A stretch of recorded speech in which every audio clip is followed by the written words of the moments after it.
Okay, so I get asked relatively often about this drum programming stuff, so I wanted to just show you, I guess, a session of me doing this. So what I've got at the moment is what you will normally see me recording.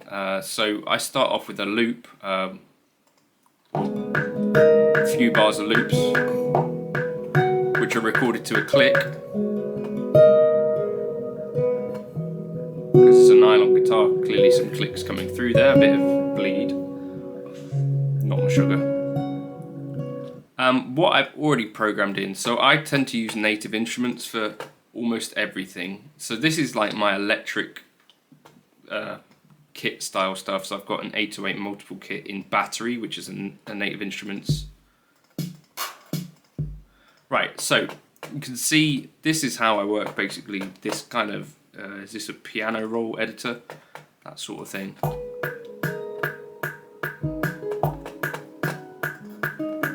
So that's the simple beat. So what else I've got going on here is that we get some proper electric guitar coming in. And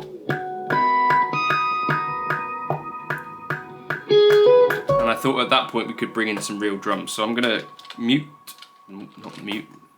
Control M. Not that either, Shift M. It's not M. Is it Alt and M? It's Alt and M. I think that's what I started off with. So I've got a template here. You see I've got like 80s drums, tweaked drums. This is what I'd recommend if you're trying to do what I do, which is kind of make stuff which sounds okay quickly. It's probably the easiest way to put what I could say. Misha Mansour is where I kind of got this idea from. He used to kind of write about his process on forums and stuff. And the idea of having a template is that you can make this process a bit quicker for yourself. And so you're not going through the same steps every time. Obviously, if you were working with a real band or kind of trying to do different things every time, this wouldn't necessarily be the approach, although you would probably end up with a template for the album or something, right? So occasionally I might tweak my templates a little bit, but this is basically how I go through stuff. So I'd insert a track from a template. I'm using Reaper, by the way, which is decent. So I have this tweaked drums template, and this loads up, and I'll just show you what's on each thing once it's loaded. So here we have a T-Rax Hall reverb. So this was based on advice from Igor Stolasky of Line 6. He said to improve my drum sound, if I put them through like a bit of a room mix or something, or a hall mix, then we might get a bit more of a together sound, right? So those are both routed to this bus here. So you go, if you hold control, you can send things across. In that way you can kind of send things to a group track or a bus or whatever you want to call it. So these are sends, right? Send track 7. Go away. So that's that. Then on each, I've got 2 drum tracks here. I can sort of show you the difference in sound if well, let's just program a bit of a beat first. So this is how I would do things. So I pick like a bar, and you can either, well, let's just start from scratch. So insert MIDI and goes down here. Normally I like to kind of double it up, glue items, and I tend to start with the kick drum, which is not on the right track. So I might listen to the accents of the bar, but is what I'm hearing there, but.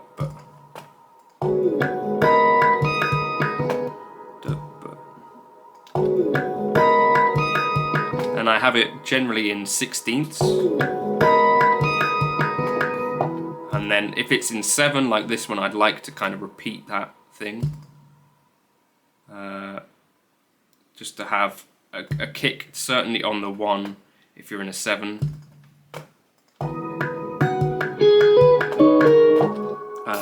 Then, sorry my camera's in the way here. I would normally start like this, so have something repetitive but in this case it's going across 7. So I tend to kind of think about things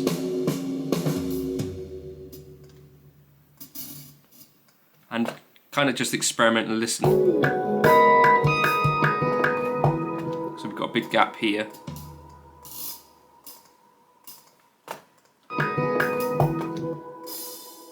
And open hat. If I have an open hat, I like to also have a kick with it. So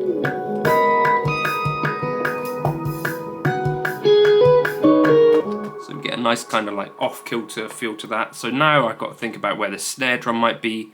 So either on 2 or 4 generally works. So here's 2 and 4. That kind of works, right? Because we're in 7. So that 1, 2, 3, 4, 1, 2, 3, 1, 2, 3, 4. That works really nicely actually. And then the other thing I like to do is potentially put in some ghost notes. So I take that down onto the snare drum and bring the velocity way down and kind of fill in some of the spaces. Ooh. I didn't want to bring the kick velocity down though.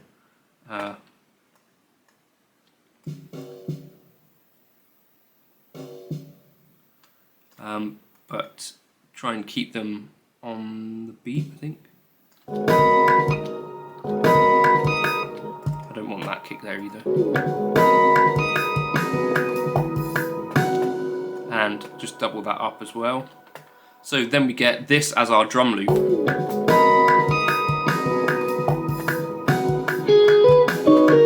And that's literally my process. So I would double that up like 4 times and I'd stick a cymbal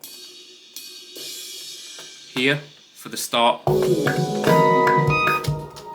and then kind of double it up more.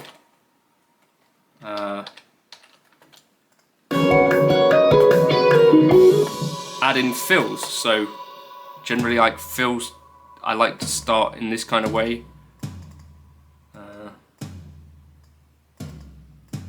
And then just listen. Yeah, and you know, just keep it kind of simple is what I've found works better for me, because if you try and program in something uber complex, sometimes it could just sound a little bit naff with fake drums. So I just try and, you know, work with the sounds.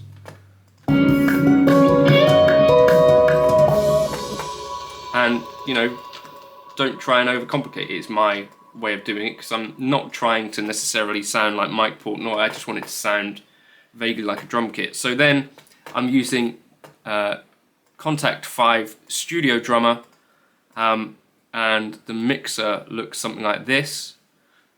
So both of these are the same, I think. Kind of parallel drum things going on.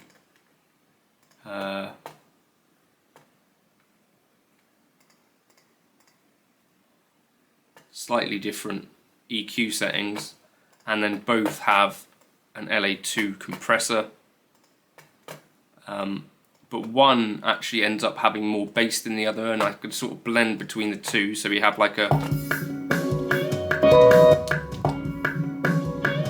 so here that's like a bit more of a weighty sound. And that's literally my process for programming drums. So there's really not much to it, and over time I've sort of tweaked this to sound a bit more like how I want it to sound. I don't use Get Good drums because I found that those are a bit more difficult to get sounding the way that I want to, and when I A-B'd them I preferred the sound of this. So that's literally all it is to me. So 2 drum buses with slightly different EQ settings, keep everything on the channel like the same amount of effects so that you don't get phasing issues, and then blend the 2 together. That's my process for doing the drum stuff. I don't know whether this part might be useful or not, but I decided maybe I'd just go into a little bit more detail about what's happening on each channel. So you've got a transient master. So this is all of the stuff that I've messed around with within Studio Drummer. The main thing that's going on here, we've got an EQ So we're boosting the low frequency for the kick very much so. So if I take that out, let me just solo that.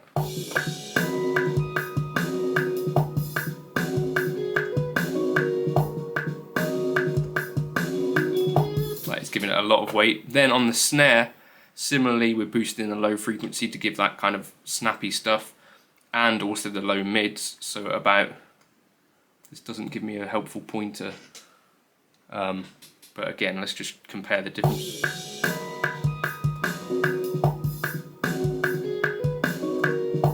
And a lot of compression on that one as well. So you can see there the ratio about 4, threshold in the middle, makeup 0. If we take off the compression,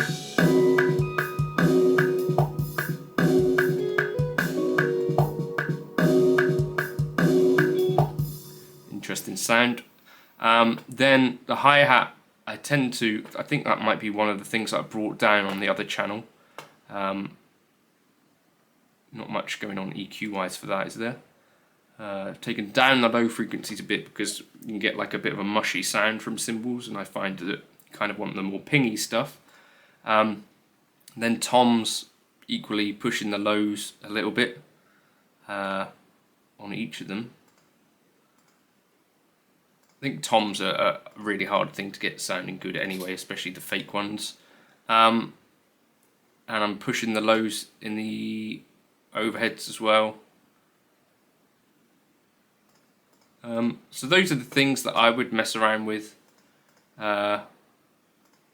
just to try and get more of your sound. I think without the LA2, what does it sound like?